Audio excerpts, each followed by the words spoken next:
Morning, guys. Welcome to Coffee Chat. Boy, what an absolutely gorgeous day. Feels the it's not super hot. It's actually, although the skies are gray, it's quite mild in here. And boy, I'll tell you, the birds are singing up a storm today. They're just going wild. Anyway, guys, wow, what an amazing day. I sure hope, but wherever you are in the world, I hope you're truly having a fantastic morning. I know mornings can be rushed. Man, when Judy's been going to some of these appointments in the morning and I have to take her out there for, her physical therapy and her recovery from the accident and all that, the freeways are absolutely jam-packed, and would never even have fathomed it. And I have to give credit to all the commuters that are out there doing this every day, because I can see how that would just create such frustration and a level of tension and stress that by the time you get to the office, you're already half done. It makes, I really commend you for doing it. I mean, it is just, it is monstrous out there. And then, of course, on your way home, right? Because a lot of people in the morning, some people start at 7, some 8, some 9, that kind of thing.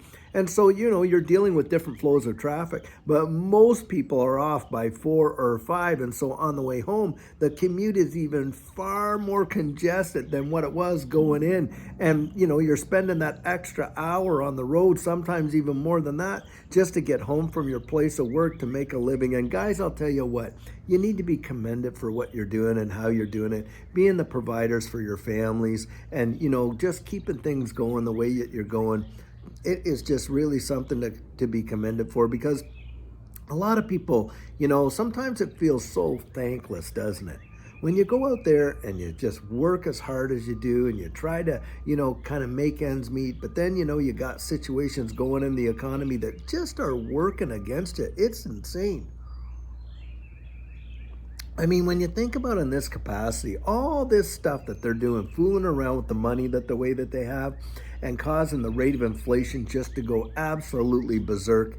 And you're out there, you're trying to earn enough, not only to make a living, but maybe even to put some aside, or in this space, of course, to have a little bit to invest so that you can have, a little better home, more time with your family, ensure your kids get a great education and stuff like that. All commendable goals, to be sure. And yet your own governments are working against you in order for you to do it, and that's what it is. This whole economy and all of this free helicopter money that was dropped on the world back a few years ago, and now here we are dealing with the consequences of those policy decisions and everything like that. And those economists, they actually knew it and caused such inflation that it's like putting your hand right in your pocket and pulling the cash right out and taking away that purchasing power. It is truly obscene. But that's what's gone on, and it shows you just how uncaring they come out with we're here to rescue you with all this stimulus helicopter money, knowing very well that at the end of the day, you take it and the whole society goes that way, that it's going to literally destroy you down the road. It is truly obscene when you think about it. And recently, this one where they're giving out better rates to people that haven't invested any kind of effort in ensuring that they have had a good credit rating or anything like that. Nope. The people that have a poor credit rating and actually, may not make as much, well, they're going to get a better interest rate on their mortgage and stuff like that. I'm telling you guys, that's a big setup for another 2008 subprime collapse, which is what happened in the past. And that had hurt a lot of people, a lot of innocent people that didn't go out and get those subprime mortgages, but found out when the economy contracted and collapsed like it did back then, they lost their jobs, they lost this, they lost that, because of all of these major bankers and all of these big time, trading houses creating these products that literally worked against the economy and the people in it. It is truly ridiculous.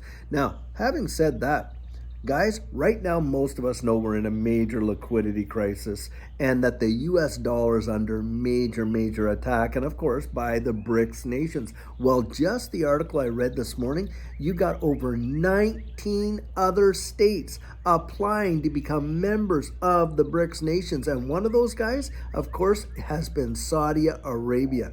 Now, Saudi Arabia, under the Nixon administration when Kissinger went down there, made a deal that they would not sell their oil outside of the U.S. dollar. And that gave the U.S. dollar a tremendous, demand around the world. And it became the world reserve currency. And of course, multiple trillions of US dollars were printed or minted, whatever which way you want to call it, because sometimes it's not in paper and ink, it's just an electronic transaction. But needless to say, they were created to satisfy this demand. Well, guys, all of those dollars are starting to come back now in a big way, and the demand for the US dollar is dropping off at just unbelievable rates. And on top of that, you even have allies of the US going out there and buying petroleum products using the Chinese yuan. And I'm telling you, this is going to come back home. These chickens are going to come back to roost, because all that money is going to come back into the United States.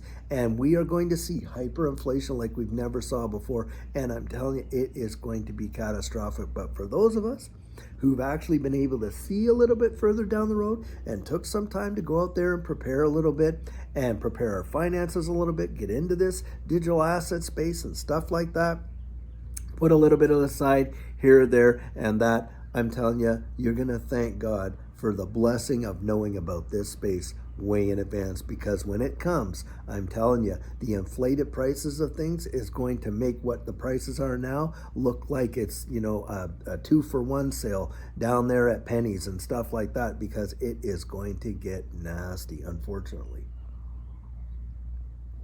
Now, having said that, guys, I want to talk on one other subject on that issue. Look, the real catalyst for change, as we all know, starts at the grassroots. It's not usually a top-down deal.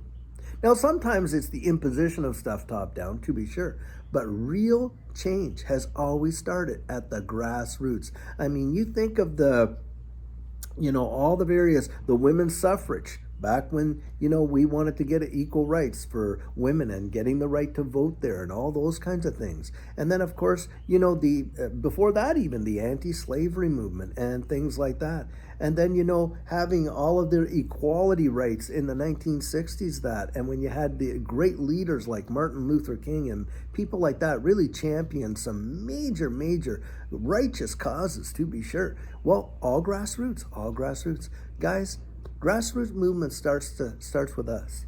And this whole system, the way it's set up now, it's just basically, an attack on each other's positions and this and that, all meant to just cause such division that it is really polarizing. Remember that old phrase, united we stand, divided we fall? Guys, don't think that a lot of these things that are coming out where it's causing people to be so polarized isn't there for a reason, that people are really out there putting this stuff out there to really divide and conquer. And what we really need to do, we need to be peacemakers. Going out there and treating our fellow man, caring about our fellow man. Look, in hard times, we are going to need one another. That's absolutely for sure. And one of the things that I would say is, look, kindness goes a long, long way. It costs you practically nothing, really, doesn't it? I mean, I have a statement, because I've had a couple sons that have really, two of them, blind. One's blind in one eye and one's completely blind. But needless to say, there's a saying that I really, really love, and I would put it at the end of my emails when I was at work and stuff like that. It says, kindness is something the blind can see and the deaf can hear. And my encouragement is, guys, hey, it's not always deserved, but go out there and sow some seeds of kindness. Help try to bring people together, because I'll tell you, we're going to need one another. At the grassroots, us are going to need one another to combat this whole deal that's going on with all these major powers out there and these elitist groups that seem to have an agenda for us, where we get to eat bugs and they get to eat meat, or we get to, be using rideshare programs, because by 2030 you'll own nothing and be happy, while they get to fly around in Lear jets and all this kind of stuff.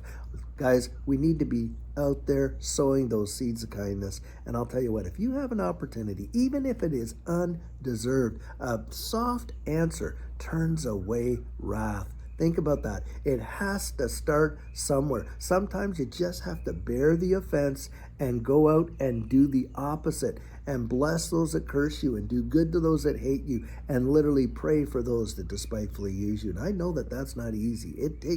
I have to do it. I have to do it. Something happened just the other day and I had to do it. And I'll tell you what, it isn't easy. But the dividends that it is going to pay in your life are going to far, far outweigh the cost of absolutely going out there and doing it. And the peace that it'll bring you, I'm telling you, you will be so glad that you did. It'll change your whole outlook on the world, that is for sure. At least that's my opinion. Well, guys, I'll tell you what, I sure hope you're having a fantastic Tuesday. And until later on today, when we have our video ready, and hopefully it's going to be a fantastic one. I really try to make them as interesting as I possibly can, but look, I understand not everyone's going to like it, and that's okay. I get that. I just like to be able to put something out there for you that you find a little value in and get a little pleasure out of, that's for sure. So anyway, guys, until then, I sure hope you have a great one, and take care.